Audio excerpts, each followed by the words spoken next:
Bonjour à tous mes élèves de 4e. Donc aujourd'hui, on va changer de sujet. On va laisser de côté la réciproque du théorème de Pythagore qu'on a bien travaillé au travers de plusieurs exercices. Vous m'avez l'air d'avoir bien compris la notion, donc maintenant on va passer à la multiplication de fractions. Donc vous inquiétez pas, c'est une notion assez simple. Il faut juste comprendre la méthode et après ça va tout seul. Donc ici, je vais vous expliquer la méthode au travers d'un exemple. Ok? Donc en fait, imaginons, on veut multiplier deux fractions. Par exemple, 2 tiers qu'on va multiplier par, 5 huitièmes. Ok? Donc pour faire cela, c'est très simple. On va tirer la méthode, on tire un trait de fraction assez grand pour pouvoir effectuer une multiplication au numérateur et une multiplication au dénominateur. Première étape. Deuxième étape, hop, je prends mes deux numérateurs que je vais venir mettre ici. Hop, les deux, je les prends, le 2 et le 5. Je les marque ici et entre les deux, un signe multiplié. On fait une multiplication des deux numérateurs. Ensuite, au dénominateur, qu'est-ce que je vais prendre? Je vais prendre le 3 et le 8. Hop. Et le 3, il va avec. Donc 3 fois 8. Tout ça, qu'est-ce que ça va nous donner? Eh bien, ça va nous donner une nouvelle fraction. Une nouvelle fraction égale à quoi? Donc 2 fois 5, ça sera mon numérateur. Donc 2 fois 5, ça fait 10. Et au dénominateur, qu'est-ce que je vais avoir? Ben, tout simplement, le résultat de cette multiplication, c'est-à-dire 3 fois 8, soit 24. Hop là. Donc, effectuer une multiplication de fractions, c'est en fait très simple. On multiplie les numérateurs entre eux, ici 2 fois 5 qui nous fait 10, et les dénominateurs entre eux, ici 3 et 8, donc 3 fois 8, qui fait 24. Et donc, la multiplication de 2 tiers par 5 huitièmes est égale à 10 sur 24, ou 10 24e. Je vous mets un second exemple juste en dessous, pour que vous ayez bien compris la chose. Donc, si je vous dis, on prend 7 demi multiplié par 4 tiers, ça sera égal 7 fois 4 divisé par 2 fois 3. 7 fois 4 est égal à 28. Et 2 fois 3 est égal à 6. Donc ici, 7 demi fois 4 tiers est égal à 28 sixièmes. Voilà. Donc ça, c'est la multiplication de fractions. Ok? Dernier petit point par rapport au cours que je vous ai mis dans la description, juste en dessous. C'est la multiplication, donc il va y avoir une multiplication avec une fraction. C'est lorsqu'on s'intéresse à prendre une fraction d'un nombre. Par exemple, imaginons, je vous dis, dans la vidéo, la vidéo que j'ai faite, il y a eu 150 vues, et sur les 150 vues, il y a 50%, sur les 150 vues, la moitié des personnes ont mis un pouce bleu, imaginons. Donc il y a eu 150 vues. Hop, 150 vues. Et la moitié ont mis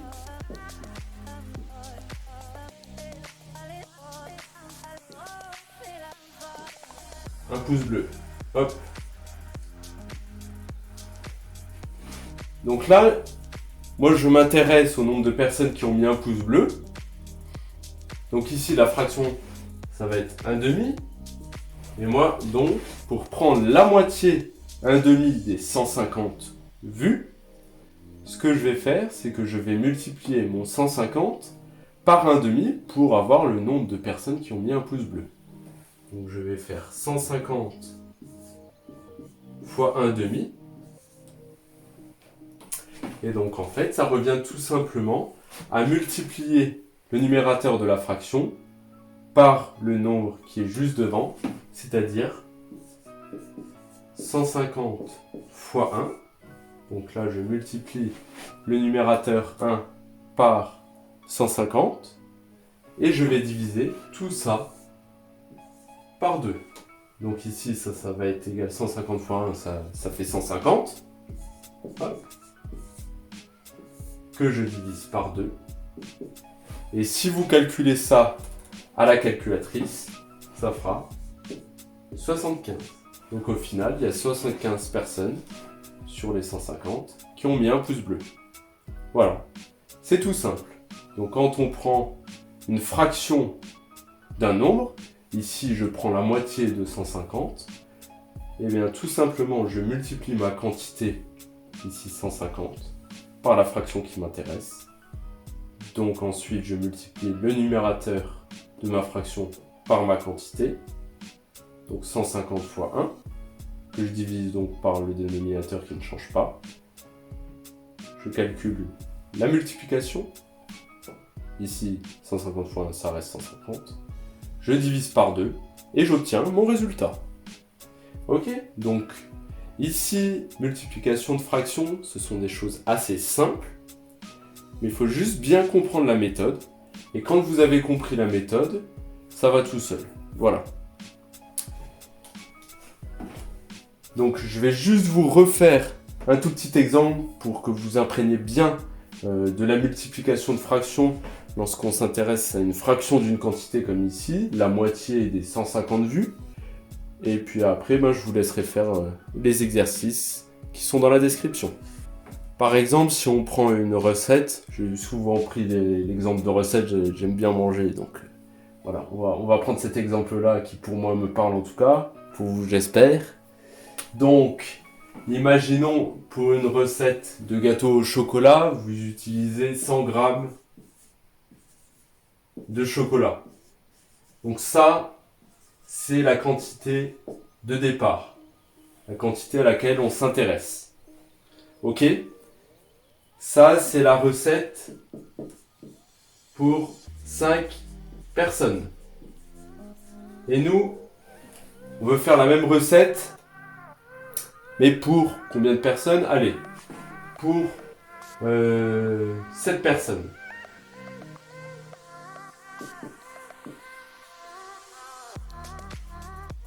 Du coup, la fraction qui va être associée, nous, on va prendre les 7 cinquièmes. D'accord? Donc ça, les 7 cinquièmes, trouver la fraction là, ça on le retravaillera plus tard. Pour l'instant, ce qui m'intéresse, c'est savoir, moi je veux 7 cinquièmes de 100 grammes. Comment je fais?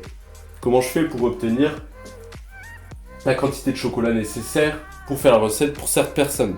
Ok? Donc moi, ce qui va m'intéresser, c'est prendre 7 cinquièmes de 100 grammes. Je veux prendre ma quantité, c'est quoi? C'est 100 grammes. Ma fraction, c'est 7 cinquièmes. Ça, c'est la proportion de chocolat que je veux prendre. Qu'est-ce que je fais? J'écris ma quantité, 100, multiplié, et ensuite j'écris la fraction qui m'intéresse. Donc ici, je vais en prendre 7 cinquièmes. Ensuite, on a dit, je fais quoi? Je multiplie le numérateur par ma quantité, 100 fois 7, que je divise par le dénominateur, par 5. 7 fois 100, 700, divisé par 5, ce qui fera 140. Ok? Donc, ici, pour cette personne, on aura besoin de 140 grammes de chocolat. Voilà, donc c'est comme ça qu'il faut faire pour prendre une fraction d'une quantité et trouver la quantité qui m'intéresse. Je vous ai mis les exercices et le cours dans la description ainsi que le corrigé des exercices de la vidéo précédente. Je vous ai également envoyé tout ça par mail pour être sûr que vous l'ayez tous. N'oubliez pas de me renvoyer les exercices vendredi soir au plus tard. Et je vous dis bon travail et à bientôt pour une prochaine vidéo.